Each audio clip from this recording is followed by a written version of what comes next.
বাংলাদেশ জাতীয়তাবাদী দল বিএনপি ও এর অঙ্গ সংগঠনের উদ্যোগে ৩৮ নং ওয়ার্ডে আন্তর্জাতিক মে দিবস উপলক্ষে এক শ্রমিক সভা ও বর্ণাঢ্য র্যালি অনুষ্ঠিত হয়েছে। আলামিন রিফাতের প্রতিবেদনে বিস্তারিত।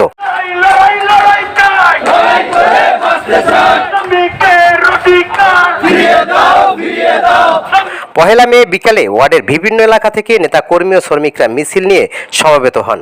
পরে একটি র্যালি প্রধান সড়ক প্রদক্ষিণ করে নির্ধারিত স্থানে এসে শেষ হয়। র্যালিতে অংশগ্রহণকারীরা শ্রমিকদের ন্যায্য অধিকার, ন্যূনতম মজুরি নিশ্চিতকরণ এবং নিরাপদ কর্ম পরিবেশের দাবিতে বিভিন্ন স্লোগান দেন।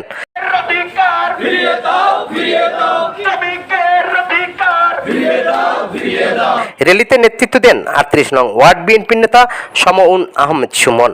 আজকে শুরুতে আমি পহেলা মে আন্তর্জাতিক শ্রমিক দিবসের সকল শ্রমিক ভাইদেরকে জানাই আমার অন্তর থেকে শুভেচ্ছা, এবং যারা এই দিবস রক্ষা করাতে শহীদ হয়েছে তাদের প্রতি বিশেষ শ্রদ্ধা।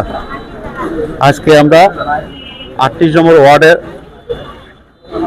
বাংলাদেশ জাতীয়বাদী দল বিএনপি ও অঙ্গ সংগঠনের উদ্যোগে শ্রমিক ভাইদেরকে নিয়ে একটা র্যালির আয়োজন করেছি। এই র্যালি শেষ করে আজকে আমরা এখানে একটা সমাবেশ করব।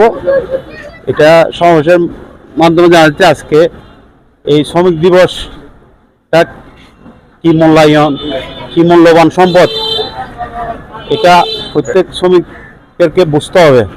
আমরা চেষ্টা করব আমাদের মরহুম শহীদ জিয়া রহমান, উনিও এই শ্রমিকের স্বার্থ রক্ষার্থে, অধিকার রক্ষার্থে অনেক চেষ্টা এবং সংগ্রামী ছিল। বেগম খালেদা জিয়া এবং বর্তমানে তারেক রহমান এই শ্রমিকদেরকে নিয়ে অনেক আশা ভরসা নিয়ে কাজ করতেছে।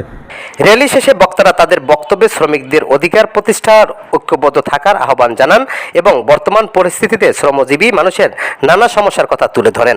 বক্তারা বলেন, আন্তর্জাতিক মে দিবস শুধু একটি আনুষ্ঠানিকতা নয়, এটি শ্রমিকদের অধিকার আদায়ের সংগ্রামের প্রতীক।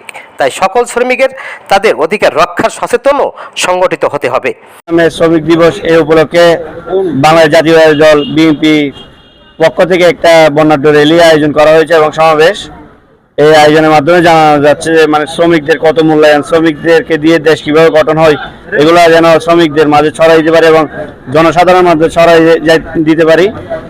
শ্রমিকদেরকে দিয়ে দেশ কিভাবে গঠন হবে এগুলো যেন আমরা এদের মাঝে ছড়াই দিতে পারি। এটাই আমাদের শ্রমিক দিবস উপলক্ষে আমরা র্যালি বের করেছি, যেন শ্রমিক দিবস যেন এরকম বহুদিন পর্যন্ত চলামিন থাকে। এই শ্রমিক জীবনে অনেক মানুষ জান দিয়েছে এবং শ্রমিক যেন নিজ অধিকার পায়, এর জন্য আমরা আজকে বিএনপির পক্ষ থেকে, অঙ্গ সংগঠনের পক্ষ থেকে ৩৮ নম্বর ওয়ার্ড থেকে আমরা একটা র্যালি বের করেছি। সভা শেষে শ্রমিকদের কল্যাণ ও দেশ উন্নতি কামনা করে দোয়া মোনাজের মাধ্যমে অনুষ্ঠানের সমাপ্তি ঘোষণা করা হয়। এ সময় উপস্থিত ছিলেন চট্টগ্রাম মহানগর কৃষক দলের সাবেক যুগ্ম আহ্বায়ক মোহাম্মদ আরিফ আহমেদ, বন্দর থানা ছাত্র দলের যুগ্ম আহ্বায়ক ইমতিয়াজ হোসেন, ৩৮ নং ওয়ার্ড যুব দলের মোহাম্মদ সাজিব, ছাত্র দলের মোহাম্মদ ওয়াসিক আহমেদ, মোহাম্মদ আসিফ, মোহাম্মদ ইমন, ৩৮ নং ওয়ার্ড শ্রমিক দলের মোহাম্মদ শামীম, মোহাম্মদ মনির, মোহাম্মদ ইসমাইল, মোহাম্মদ ইলিয়াস, নূর মোহাম্মদ, মোহাম্মদ রহিম, গস নবী সহ বিএনপির অঙ্গ সহযোগী সংগঠনের নেতাকর্মীরা এ সময় উপস্থিত ছিলেন। 16 বাংলা টিভি, আবহমান বাংলার মুখপাত্র।